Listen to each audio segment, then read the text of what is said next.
Assalamualaikum warahmatullahi wabarakatuh. Berjumpa kembali bersama saya Artina, calon guru penggerak angkatan 9 dari SMP Negeri 12 Padang, Provinsi Sumatera Barat.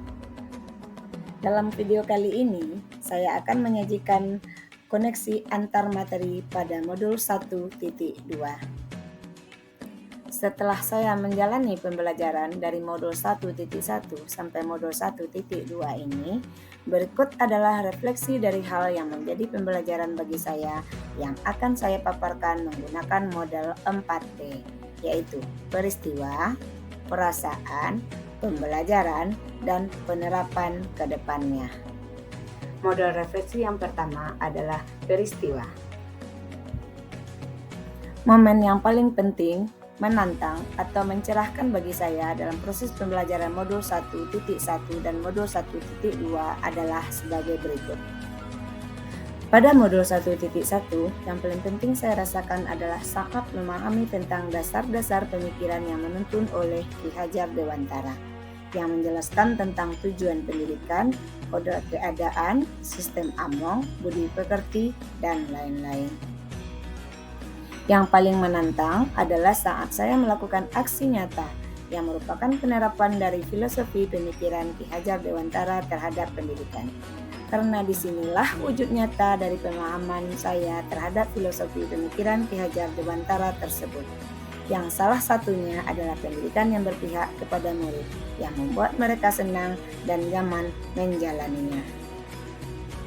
Saya memperoleh pencerahan bahwa anak terlahir bukanlah seperti kertas kosong, namun sejak lahir mereka sudah memiliki tulisan atau garis-garis yang samar sesuai kodratnya masing-masing.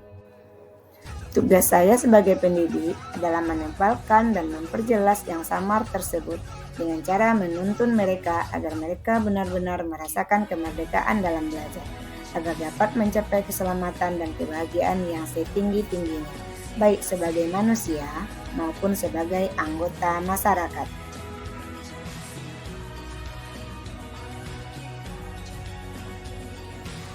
Pada modul 1.2, yang paling penting saya rasakan adalah saat mempelajari nilai dan peran guru penggerak, baik melalui LMS, eksplorasi, maupun elaborasi. Saya merasa tercerahkan untuk bisa memiliki dan menguatkan setiap nilai guru penggerak untuk mendukung peran saya sebagai guru penggerak ke depannya. Sebagai tantangan, maka saya akan melakukan aksi nyata berupa proyek P5. Dalam hal ini, saya harus mengimplementasikan nilai-nilai guru penggerak, karena peran seorang guru tidak hanya dalam pembelajaran di kelas, namun juga harus bisa mendorong kolaborasi semua pihak untuk mewujudkan profil pelajar Pancasila. Adapun kaitan antara modul 1.1 dan modul 1.2 yang saya pahami adalah filosofi pemikiran Ki Hajar Dewantara mengajarkan bahwa pendidikan bersifat menuntun.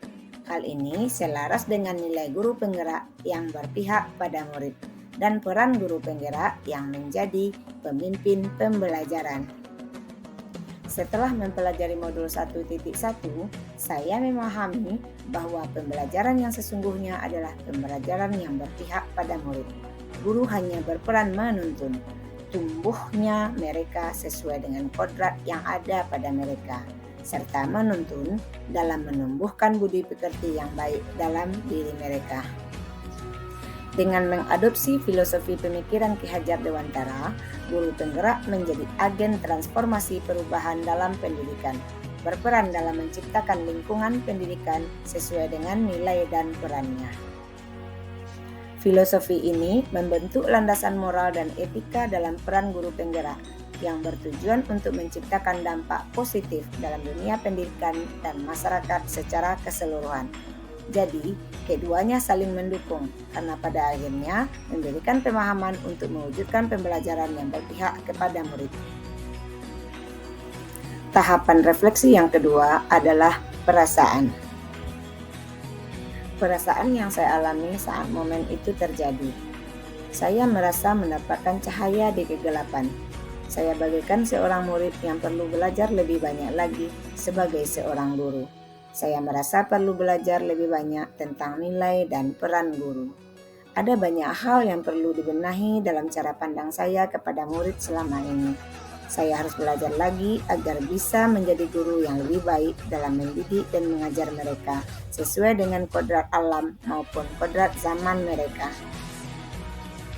Perasaan lain yang saya rasakan bahwa saya harus bangun dari mimpi panjang, harus menjadi guru yang lebih baik, mendidik sesuai dengan kodrat alam dan kodrat zaman mereka.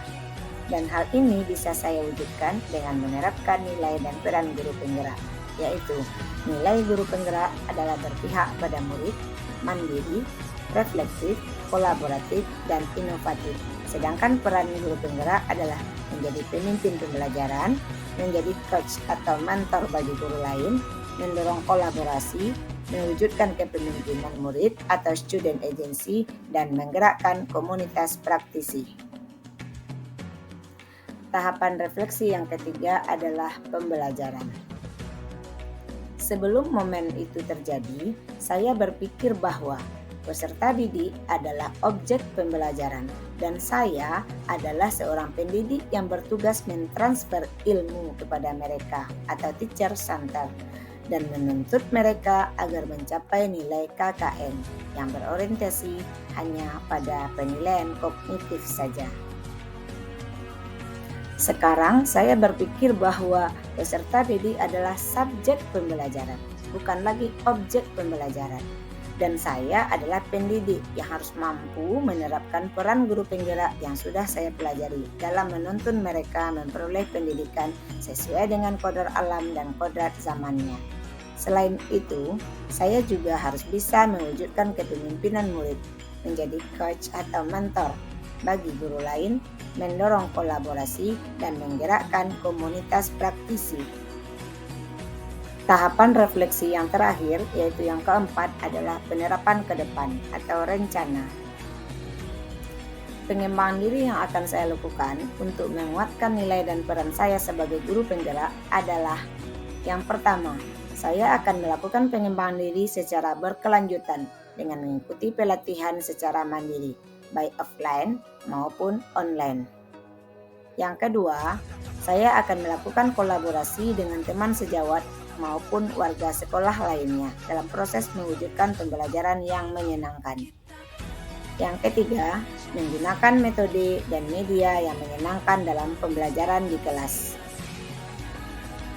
Perubahan yang kita lakukan di pendidikan harus menuju pada suatu titik yang memanusiakan manusia dan memperkuat nilai kemanusiaan kita.